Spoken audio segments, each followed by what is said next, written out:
This is the investigative process as we see it. You've got the confidential information that's been provided to you. You've got the client. You've got the investigator. You've got the verification process. That's actually when we go out and document whichever form it may be, interviews, court statements, surveillance. Report that information back to them. And then we complete a final product, which is that final report that we in turn give back to the client. And within that circle, so to speak, is that confidential information.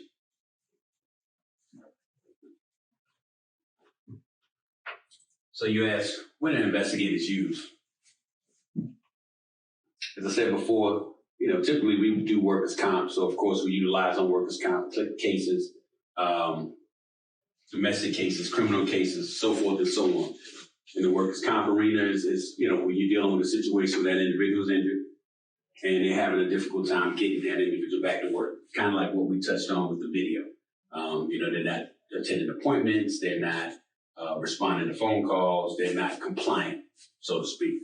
In those situations, then it's worth the investment of hiring us as an investigator to go out and document it. And that way you have, a legal foundation in terms of how the information was collected, chain of custody, so forth and so on.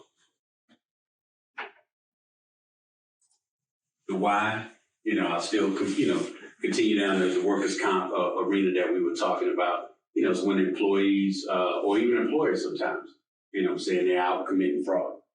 Sometimes it's been seen, employers also, will have situations where they're benefiting financially in a particular situation. Faked injuries, having surgeries for other accidents that the client may not be aware of. So they hiring us to look into those, and that's when your medical canvas is coming.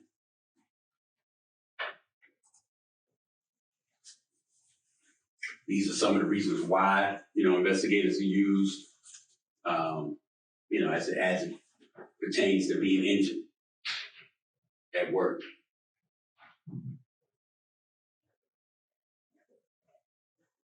Some individuals, as it says up here, repetitive injury.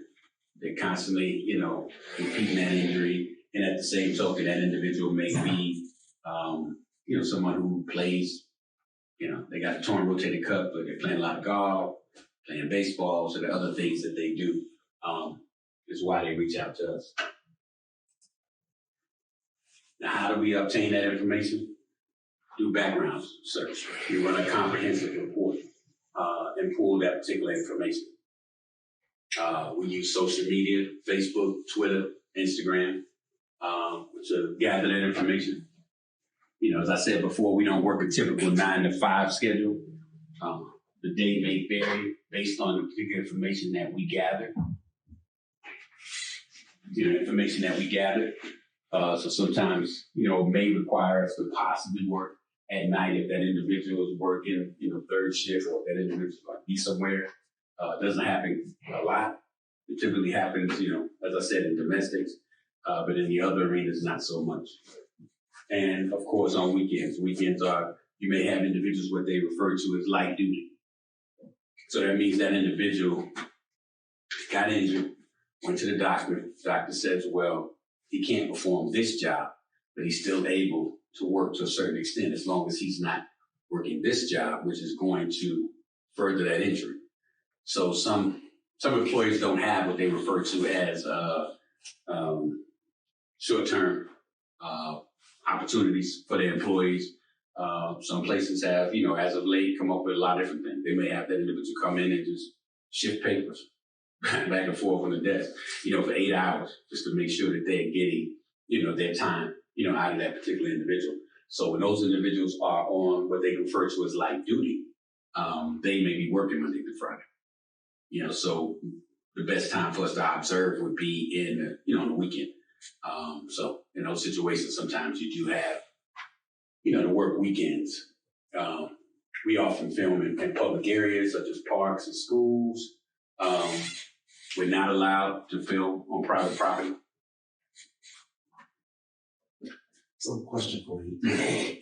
Because it's a potential for, you mentioned earlier about the contract and knowing your right and left limits as far as what you're going to be able to do versus what the client may expect you to do. Mm-hmm. So, like, in a situation like a workman's comp, they claim that they have a torn rotator cuff and that they need to be off.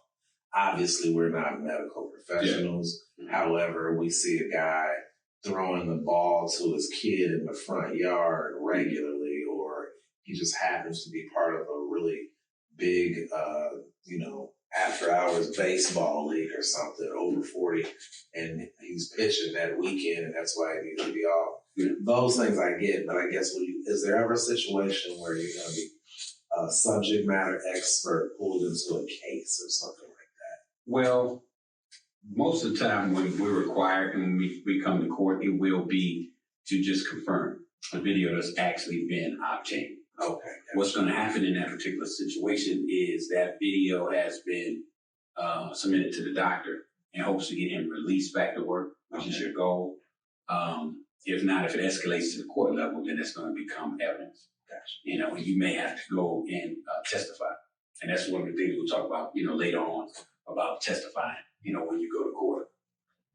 To clarify for me, please, sir, if I'm on a public street and he's throwing baseball with his kid, that's their private property, but because I'm on a public street, I can film that? When it says private property, that would be more so you going on that property. Anything that you can see, you can film. Okay, so if there's a fence and they're in the backyard and you're trying to look over the fence, it's now if you can see it over the fence, then you're fine. Gotcha. But so if you had permission to have a drone in that area and you could see over that fence, that's okay. Yeah. But what you run into, and I guess the best way to clarify that would be, a lot of times we don't film if they're in the window because they're in the confines of their home. Mm-hmm. And a lot of times that can be a little tricky because let's say you're filming in the window, then all of a sudden she starts taking the shirt off. Right. You know what I'm saying? So you really want to get them out and active, outside. So out in the yard is okay. Anything visible. Yeah. And then the other part of the private property is when you're dealing with rural cases. So when you're dealing with rural cases, people that's their property and they have a no trespassing sign. Mm-hmm. So you may have, and I know you guys are in the beginning phase to say you go work for another company. You may have a manager who may say, well, hey, you think you can get in that backyard and get anything? If that individual has a no trespassing sign, don't go on his property. Because anything that happens on his property, he's well within his rights because he has posted no trespassing. If you get to a rural case and you drive, let's just say it's a long driveway, and you drive up to that house because you want to get an ID shot or get an understanding of what vehicle's up there, if we don't have it within the report. So no trespassing sign, no need to drive back up that road again. You've already been up that road, Plus, we'll talk about that with surveillance. You're only going to make it worse for yourself to be made. You know what I'm saying? Why are you on that road? Yeah, because it's no reason really for anybody to be on that road, probably except them. And in some situations, this is really big in East Tennessee, or their family members. You come out on that road, it's like 8 houses. It's like their area, so they're looking like everybody in town knows not to come across the road unless they come to see us. Yeah. Who's just coming up my road? Right. So you always want to be mindful of the no trespassing. We also drive discrete vehicles, but we make subtle changes to our appearance from day to day to avoid being spotted. So you really don't want to wear things that kind of draw attention to, guy look at his rearview mirror, you got your Michigan shirt on. You still follow him all day. He's back looking at his rearview mirror again. There you are behind him with your Michigan shirt on. And he's like, oh, I see this guy. Sure. Yeah, I see this guy. So you always want to take different changes, different items with you, and maybe change out or, zip up, so maybe put a hat on. But when we talk about mobile surveillance, we'll talk about working to not be spotted. How else do we obtain information? Skip tracing. skip tracing, we run the comp reports. We reach out to other individuals. One of my first jobs coming out of college, I did automobile collections for Primus Automotive. And it's interesting when you skip trace, there's always somebody that individual is paying. And back when I did it, back in the 90s, everybody was paying Macy's. If I called Macy's can give me your current address. They can tell me where you worked. I don't know what it was, but everybody was paying Macy's. So that was one of the things I learned early on before I was even in the field. When you look, you want to look at the credit headers of people's credit reports because it's going to give you, like you were talking about, a picture, of who they are. Like, well, she really loves to shop because these credit cards getting paid on time. And she's not so much concerned about this card. It looks like she's had some repos, looks like she's, that's not the forefront of where, his or her mind is. So skip tracing can be very helpful. So question, because I did bill collection through high school and college as well. Mm-hmm. And skip tracing was, it was the wild, wild west. Like, I remember leaving voicemail messages with the neighbors so that they could get the message. As soon as the person called back, they got them. Yeah. Is that still, there's a gray area of ethicalness, and talk to me about Well, when you're doing, when you skip tracing, mm-hmm. And you're talking to neighbors, because you may have to get out on a case if you can't confirm that person inside, you're trying to figure out if they live there. Yeah, people say, hey, we want you to hit the door. And most of the time when you hit the door, you normally have some sort of pretext. Mm-hmm. Lost dog, mm-hmm. Some sort of pretext that you're utilizing. You'll have neighbors that may be very helpful, but for me, one, you kind of want things to happen naturally, and then you also don't know who you're talking to. So, excellent example, and I've said this numerous times, East Tennessee, rural kids. And you're working Jeff Road. And he lives at 123 Road Avenue. You turn on Road Avenue, and it's about 10 houses. And at the end, if you keep driving, it's probably a dead end. You can turn back around. I promise you, everybody on that road is related. Is a road. That's right. The road. So you want to be really, particular with contacting. Sometimes, a lot of times, it comes down to the phone pretext. There are a lot of different pretexts, phone pretexts that we utilize. I can't share them all with you because of this class, but there are a lot of different phone pretexts that we utilize, and people provide information. Sometimes that neighbor may be a coworker, and they may just be mad that they're going to work every day. That person's not going to work. Mm-hmm. So they'll come in and say, I just saw him this morning. He was cutting his grass. Yeah, I saw him this morning. He's working on his car. So it's a 50-50 because some people may be positive. Other people may just be walking you into a situation. Especially if you have small town and you got a major employer. We had a client in South Georgia, big chicken plant, and they employed a lot of people there. So the people you're talking to may either A, be the next claim coming, you know what I'm saying? B, may currently have a claim, you know what I'm saying? So they know exactly what you're trying to accomplish, and they're not trying to help you. Okay. Yeah. Mm-hmm. Sometimes we obtain that information by interviewing witnesses. That, of course, is the, more or less like the criminal cases and things along those lines. When we go out, we interview, individuals in that regard. Like, hey, we look through the police report, we look and see what the police have done, and they have maybe already interviewed this individual, but maybe they missed something.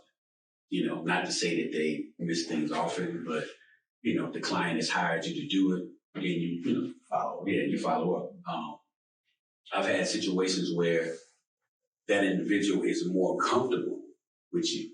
So now your recording may have information that's missed. Right. You know what I'm saying? Because they feel more comfortable. They feel less intimidated. Yeah, by your presence. A lot of that comes down to your dress attire as well. when I used to go out and interview people or do door knocks, I always wore khaki pants and a blue blazer, in my early years. And it was funny because most people really thought you were a detective. You know what I'm saying? Because it's standard dress. It's standard dress back then. So, but you always want to, kind of help them to relax. When you go to interview, I pretty much go in, I sit down, I just let them talk. I don't, and that's why in this industry, you get people who come from other fields. You know what I'm saying? They come into the private investigation field, but it's hard for them to leave what they learned over there. I.e. police officers sometimes. You kind of just have to let that person, talk. You can't turn it into a first 48 situation. Slam your hand on the desk. You just kind of have to let them run because they may actually give you some valuable information. You know what I'm saying? So these are just some notes preparing, for the interview, setting the tone, establishing the rapport, things I was talking about, ask for details, clarify any answers, especially if, you're listening and you're recording it and it seems like there's a variation. You may want to circle back around and say, so you said it was an orange car that drove past your house, but they may have said it was red or, and they came back later and said it was orange. So, just want to get on the record. Is it orange or red? So then, when you want to confirm, the information, then you want to, recap. You know what I'm saying? And a lot of times if I'm recapping, I'll probably turn the camera off. I'm just, kind of bringing them down, making sure they've got your contact information. I mean, you've done all of this prior to, provide your contact information, let them know what you're there for, so forth and so on. But you want to leave them comfortable. I've done interviews and the person is still kind of worked up after it's all over. You know what I'm saying? So you want to leave them comfortable. So, and like I said, see, effective interviewing of witnesses, it requires strong communication skills, patience, and an open mind. Because there are things that you may believe or feel. You just, like I said, once again, that third party, all you can do is to say, I don't necessarily agree with that, but okay. You know what I'm saying? It's kind of, because you know what you're there for. Next is recorded statements, which is very similar to the interview. Only difference in some recorded statements is they may be telephonic. So that means, a lot of times I interviewed a gentleman. He was had a towing company. I interviewed him over the phone. Sometimes, witnesses may be in locations that you can't get to. They may be, I've talked to people in Iowa, people in Utah, so it's more cost effective for you and the client that you just, you do it over the phone. So in those situations, it may require you to, may require you to have to repeat things a couple of times, just so there's clarification.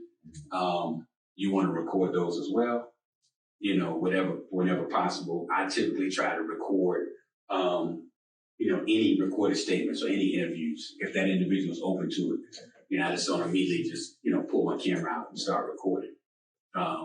There have been ways, and I'll touch on that as well, you can covertly record something.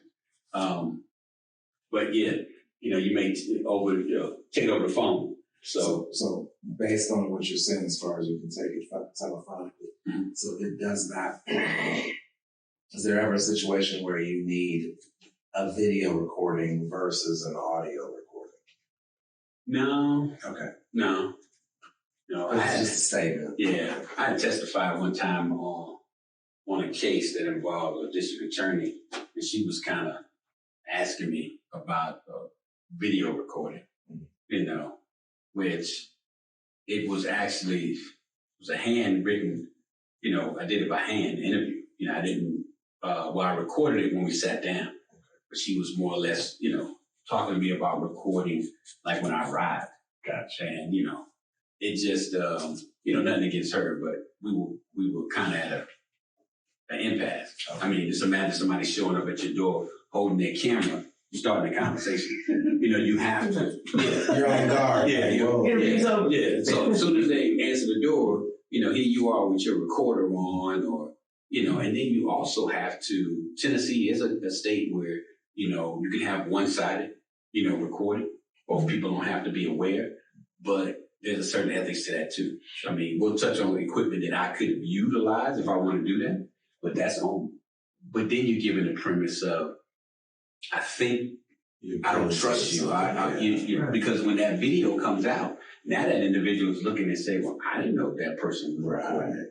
I answered the door, and or you may have an individual that you've gone to interview, and woman, hey, let me get my hair together. If we're going to record, hey, let me, give them an opportunity. They may not be happy with that. I don't like the outfit I'm in right Yeah, now. they may not be happy, with you all of a sudden recording them without their permission.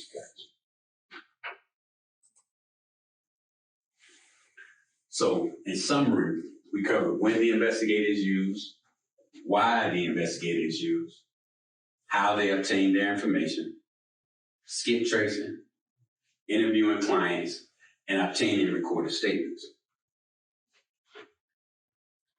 So we've got a couple of minutes here before we take a break for lunch. So let's cover investigative tools. Once we cover investigative tools, then we'll break for lunch.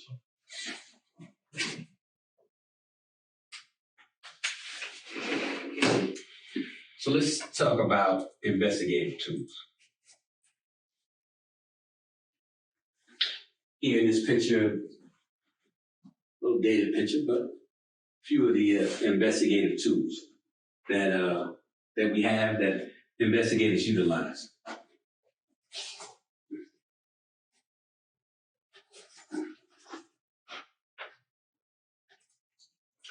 Typical tools: camera, GPS tracking device, listening devices, binoculars,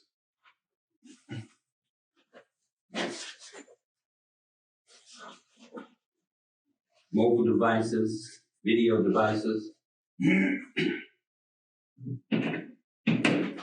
want to get a few of these things out just so I can share with you all. Forensic equipment, night vision equipment. A lot of times, that change in daylight savings time. Sometimes you get to a case pretty early and you want to have a camera that can actually get night vision, just so you get that documentation. Get because you're taking hourly time shots during surveillance. That's basically your time sheet. So you want to be able to get that time shot when you first arrive. And it just makes it a lot easier, especially in a rural area. Guy lives in the Devil Wide, you pull up, got your lights on, you're trying to get a time shot, and it's shining into his house.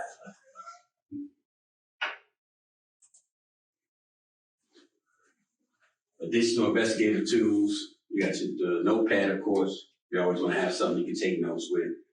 We talked about the GPS.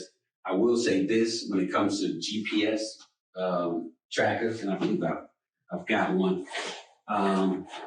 You don't, by law, you can't put a GPS tracker on a vehicle. Only in very rare occasions, and that individual, so GPS trackers are normally used on domestic cases. Okay. It's interesting to me because that wife or that husband is probably a wealth of information. You know what I'm saying? So the need for a GPS tracker, I think is pretty minimal. But in a situation like that, you'll have somebody come to you, let's say in a domestic, and they'll want to put a tracker on that husband or wife's vehicle. You got to know what the laws are. Technically, in most states, you can't put a tracker on a vehicle unless your name is on it. So I tell you the craziest thing: if you have husband and wife, and his name's on the truck, and your name's not on the truck, you can't put that tracker on there. Neither can the wife. Even though it's considered community property by another law. Mm-hmm. But Their name's not on that. On that. Yeah, on that type. So it can get a little tricky. So interesting. Married couple, husband has suspected, for whatever reason, issue with infidelity. He puts a recording device in the car and in the house because she works from home. And he did this, so the investigator didn't do it. No. The car's in his name. The house his name is on the house. Is that a violation of her privacy? Well, no, because depending on the state, like Tennessee, like I told you, Georgia is Georgia. I think Georgia is the same as Tennessee as far as recording is concerned. You can record. You can be you record without somebody else's consent. Okay. So the recording is fine. Okay. It's just the whole thing with the tracker on the vehicle. Plus depending on who the individual you have, and I hate to be, that individual may actually find it. I mean, there have been situations where that tracker has been found, and that tracker's gone. It's gone. Trackers used to be very expensive, $500-$600. Now you can get one for about $100, but just imagine losing a $700 tracker. Right. So. Well, because in my mind, I'm thinking said person hires us to, track their husband or their wife or whatever, and they have their own tracker. Like you said, sometimes the spouse is the best. Yeah. Hey, look, I can't put that on there, but you can put it on there because both of your names are on the vehicle. Something happened to it, it's out of your pocket. I'm just gathering information. And then with that situation, so it leaves you from out of it. Yeah. But, when it comes time to do that report and gather the information, I tell you, and I think this was North Carolina, there was a private investigator that he put a tracker on this guy's car. And I'm not sure how he went about doing it, but his reports that he was writing would be just like a pop-up report. Just say, hey, worked at Marco today, 6 to 9, went home, did a little bit of work, left my house, came back out. Ooh, I saw him at Chick-fil-A. Picked him up at Chick-fil-A. I followed him. And I'm not sure how it came out, but when it got to court, it was just too many pop-ups. Pop-ups, yeah. That it was too many coincidences are not always. It happened to him at Chick-fil-A. Because it wasn't like a small town. Okay. You know what I'm saying? It's not like it's, 3 blocks or 6 blocks. You know what I'm saying? It's like, you keep, pick it up. So that's why I say with the tracker, it gets a little gray. But there are other things, as I think about it, even with putting that tracker on the vehicle, there are other, you can put something on somebody's key ring. Now it's on their physical presence. Oh, wow. You know what I'm saying? So that's legal. You can put something on their phone. Where you're tracking them still, but you hadn't put it on the vehicle. You know what I'm saying? It's still a little gray, but you're tracking them still. You know what I'm saying? But you had, say, oh, honey, I want to give you this key ring. You know what I'm saying? They got little things now, like tiles and stuff. Put on somebody's key ring. And, I remember when my son, he was in high school, and I had the 360 app on his phone and, various things. So I knew when he was home. You know what I'm saying? It would tell you, hey, so-and-so just walked in the house. So there are ways to kind of keep up. It's just in our industry, it's not used that often. Like I said, I know in domestics it is, but, on the other side, not so much. Yeah, you could use like a Google timeline too. Yeah. Wherever their phone goes. You wouldn't have an exact location, but a general idea, which makes sense because especially in our business, if you're doing a workman's comp, if this person is tracked to the tennis court or the gym, it's like, where he went, was he in there for physical therapy? They don't do physical therapy there. Yeah, so it's a lot of different options. What I brought today is, some of the other tools. So you always want to be prepared, like I said before. If I may clarify, so the GPS tracking on a vehicle without your name on it would be illegal. Yeah. With audio tracking, just audio. Or audio recording, yeah. It depends on the state, but in Tennessee, I know Tennessee is a state where, one side can record the conversation without the consent of the other party. Okay. So if you left the recorder on at home, you put it in the car, and that person ends up, being recorded on there. From my understanding, I think you're pretty safe. Okay. Yeah. I was just curious. So, when it comes to tools, I talked about disguises. A lot of times when you're in a rural area, I probably hadn't used this one forever because I got all kinds of stuff on it, but it's actually pretty good. So when I would go out to a rural area, sometimes I might put this on, throw me an orange cone out there. And there are a lot of different pretexts you can use. When you're out there, I throw this light on the roof of the car. And it's kind of interesting. You're in some rural areas, the mailman has one of these because some people deliver the mail. Mine does. Yeah. So, but you also want to be in character. So, this clipboard, I probably had to open this in 5 years. But, yeah. Okay, I still got a pad in there.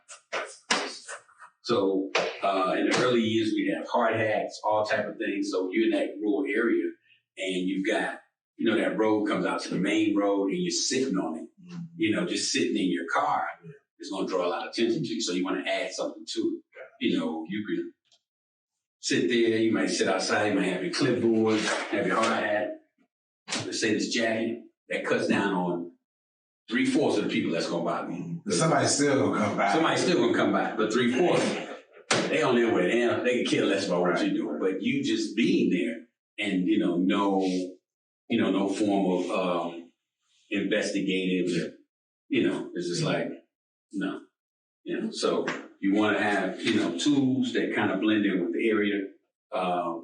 I've had cases where, we've gone out there and guys working out on his yard or his property, and you say he's riding horses, whatever he's doing, pulled up, pushed the hood up, like something was wrong with the car, mounted a camera in the back seat, put it on record, panned it wide, and just stood up under that hood just like this. But mind you, that camera, and it's on a monopod in the back, so it's actually mounted in the back, and it's shooting out that window. And you're not close enough where he can see the camera.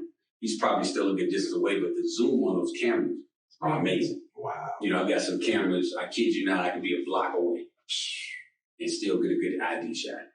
Of course, you gotta, you get what you pay for. Yeah. Right. Yeah. So, we talked about the drone. Like I said, this is a racing drone. With this one, you can control it with the joystick. You can also control it with the hand joystick, and you also have the goggles in that regard. And the goggles are actually good because typically when you have a drone, there's supposed to be a spotter. So I've got a drone license. That's only so high you can fly it without an actual license. I think it's 400 feet. And there's always supposed to be a spotter. There's supposed to be somebody who's watching that drone while you flying the drone because you're looking down at your pad. Now the difference with these goggles is you can see what the drone can see. Yeah, you can see what the drone can see. Of course, you want to be a more experienced drone flyer to be utilizing. Yeah. So, a lot of these things you can find off Amazon. This is a body cam, kind of like what the police wear. Put it on record. And I told you earlier about the woman was saying, well, you did, I should have been recording when I first got there. Yeah. But later on when that video comes out, they playing in their court, you kind of looking like a creep to me. You know what I'm saying? Because you didn't come in off that premise, same ethics that we were under, it should be reciprocated. You want that person to trust you. You never know, you might have to talk to them again. You might have to talk to their neighbor one day. They're like, I don't talk to him. So you want to operate off of that. Got your little mini handy cam. These are always very good, easy, hold in your hand. I've got, of course, much bigger cameras that I can utilize, but typically this is what investigators use. This one is actually pretty cool because it has a built-in projector. So whatever I'm filming, I can turn the lights off and project it on that wall to watch it. In the early years, we videotaped to VHSs. So we'd have to go back to the hotel. Most hotels have VHSs, watch the VHS, write our report and update from that because you want to make sure you got the tags right and all of that, and then submit it. and then we would go and mail that VHS tape overnight back to the company. And they in turn would take it and process and everything else. From there, we of course went to CDs and DVDs. I mean, now, you can upload it. Yeah, people can email it to you, right from their phone or their camera. You have cameras that are set up that way. You've got the GoPro camera. A guy might be on a motorcycle. I have this on his helmet, videotaping. We do have an investigator in Florida. Does a lot of his surveillance with a drone. He puts it on the follow me mode. And he actually rides a motorcycle. So he puts it on follow me mode and following the whole way, which is actually pretty cool when you're in traffic and, things along those lines. And the best camera really is these, those gimbals, that whole camera setup, best video footage. Yeah, I mean, you can't beat it. This is 4K HD. So nice, crisp, clear. You can pick up audio as well. You can pick up audio as well. If you're flying low enough. I did say the binoculars, so portable binoculars.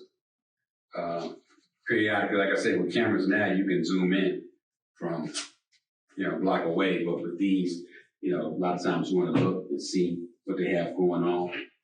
Here's something else when I talked about, they were saying about recording. These are some of the older work glasses that these record. You have your memory card in there. Then you hit your record button, put them on. You record. So, like I said, these are more in line with work. These you want to use in a rural setting like this because you still got your camera there. Things that are pretty obvious, but they've got some just looks like my normal glasses. The camera is so small in the base. Where you can record. So when you're thinking about purchasing these things, a lot of these things you can buy on Amazon.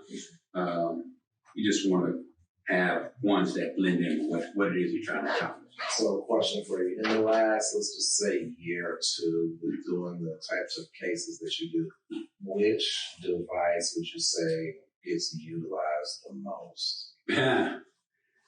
I'm going to say 1 and 2.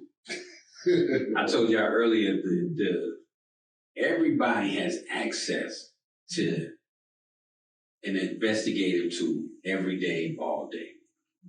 This is by far the best and the easiest investigative tool. There are apps on here that will timestamp it. That's one of the things we have to do with the video. We have to timestamp it. So when we turn it in, it's saying January 31st, 9 o'clock, this is what was happening.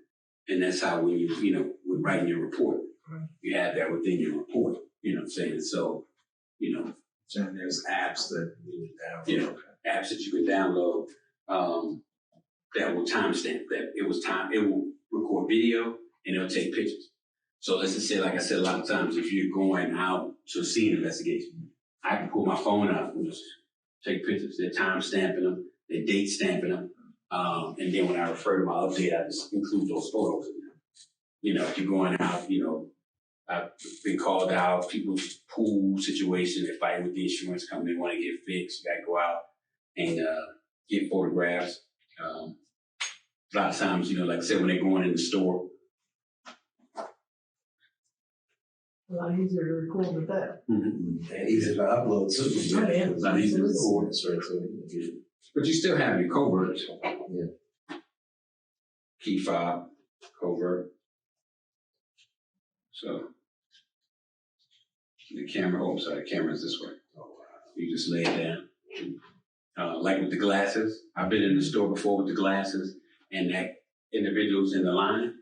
I take my glasses and lay it right there. Like, I'm gonna have a stack of coats. Just lay it right there. I'll be fiddling with the aisle, still recording. I just pick my glasses up and I walk out when they walk out, as they going through the register. So that's the thinking out of the box. Got your pen. Once again, when I said, could I have recorded it that way? Yeah, but that wasn't my purpose. It wasn't like it was a workers' comp case. It wasn't like it was it was an interview, so it's totally no need to do that. The camera's right here. Side up, put it in your pocket. This one's a little old too, but USB. Camera's right there. Plug it into your laptop. Now it's powered on, it's recorded. A lot of those things are,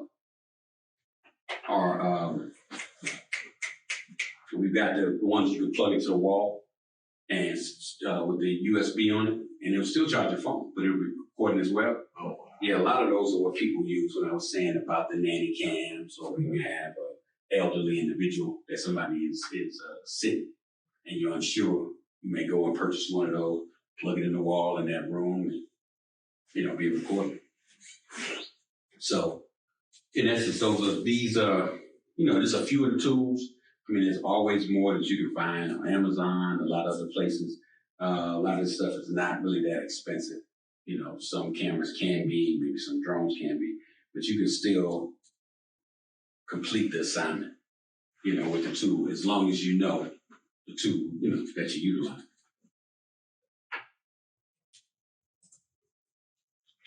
So that orange flashing light legally, that's not breaking any No. laws or rules. Mm-hmm. No, this is more just like it's got a little magnet on it. It's because on the top. Yeah.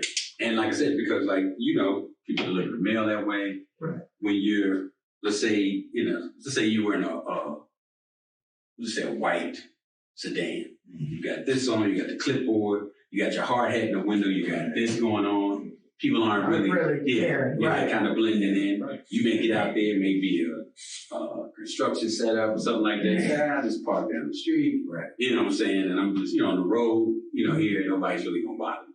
People are going to pass and look at you. Right. But they're not really going to bother you because you're blending in with your surroundings. Gotcha. And a lot of times, depending on the case, you want to blend in to your surroundings. So in summary, we talked about types of equipment used by investigators, descriptions of various tools, and when investigators use certain types of equipment.